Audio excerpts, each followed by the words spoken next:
But the policy of non-intervention is the policy of the Founding Fathers. It's the policy of the Constitution. Matter of fact, there is a very, very strong strain of non-interventionism in foreign policy in the Republican Party, and let's remind them of that.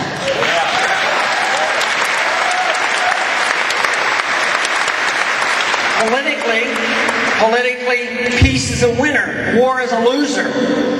And, quite frankly, the Republican Party has had more benefits by taking the opposite position that they hold today, by arguing the case against what the Democrats have done. And yet now, the Republican Party, tragically, is in the position of defending a war that is indefensible. And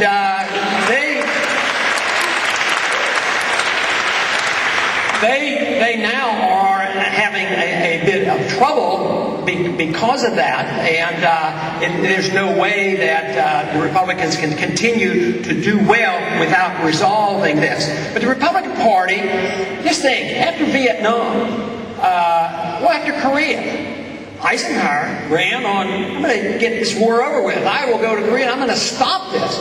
So the blunders of the Truman administration were corrected by Republicans coming in. Vietnam in 1968, that's what the election was about. Nixon didn't do his job, but he was elected because the country was sick and tired of a no-win war. Undeclared, no-win, illegal war that was draining us financially and draining our troops and everything else.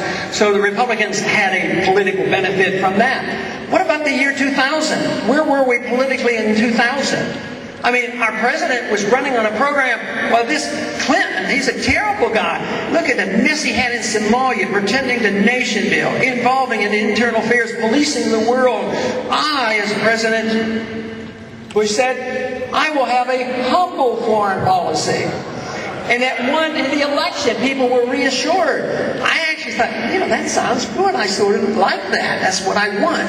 But here we are, as a party, in an indefensible position. And, of course, I'm making a suggestion now and then that not only would this country not benefit from a change of policy, the Republicans could benefit as well if they would change their ways in this regard.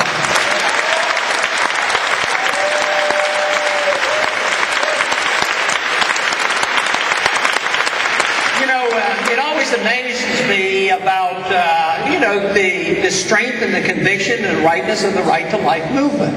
Life is precious, and we should preserve life and allow life to come in.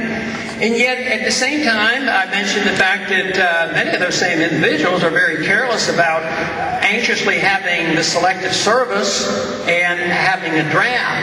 One time I had a debate on the House floor with conservatives who were all in favor of the selective service. I was trying to defend the selective service. And I chastised them a bit. I said, in many ways you think more of your guns than you do of your kids. You don't want your guns registered, but you want the government to register our kids.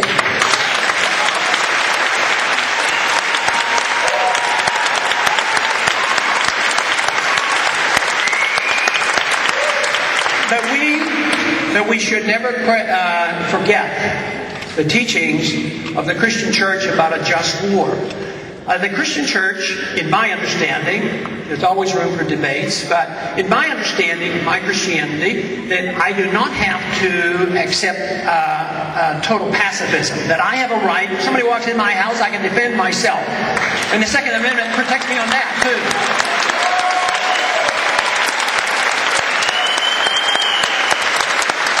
And that we as a nation have a right, if somebody's going to attack us, if there is even an imminent attack, or they do attack us, we have a right to protect ourselves and use violence against this threat of violence. The big problem is that when we go too far and spread ourselves too thin around the world and consume our wealth, it undermines our national defense, and that's where we are today. Our military is ill-equipped, and their morale is low, and of course, if you want our guard unit to protect something on our borders, or if we need a guard unit to take care of an emergency weather problem, where are our troops? They're over in the Middle East. We need to bring them home.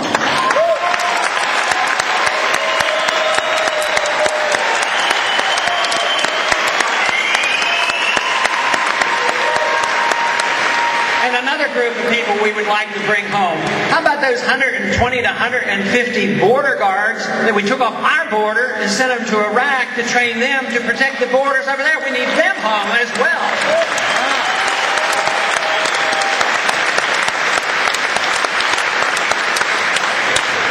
But in the just war theory, there's a set of standards that we should follow. I think they're very reasonable. It's reasonable to have a defensive war. If we're attacked, we can do it. But the response should be proportional. And one thing is interesting, that doctrine says the proper authority should declare the war, which means that we should strongly resent the fact that we now, including this transfer of power to go into Iraq, I resent very much that we send our kids over there to enforce UN resolutions. That's bad.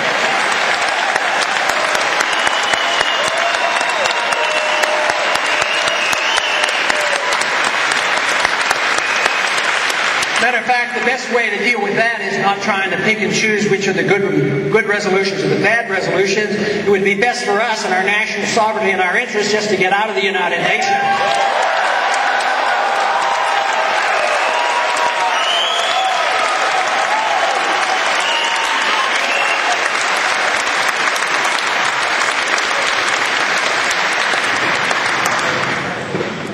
I said that war is the health of the state. Inevitably, even throughout our history, even before this 20th century, war did lead to the undermining of our personal liberties during the Civil War period, and certainly World War I and on. Sometimes we recapture those liberties and sometimes not.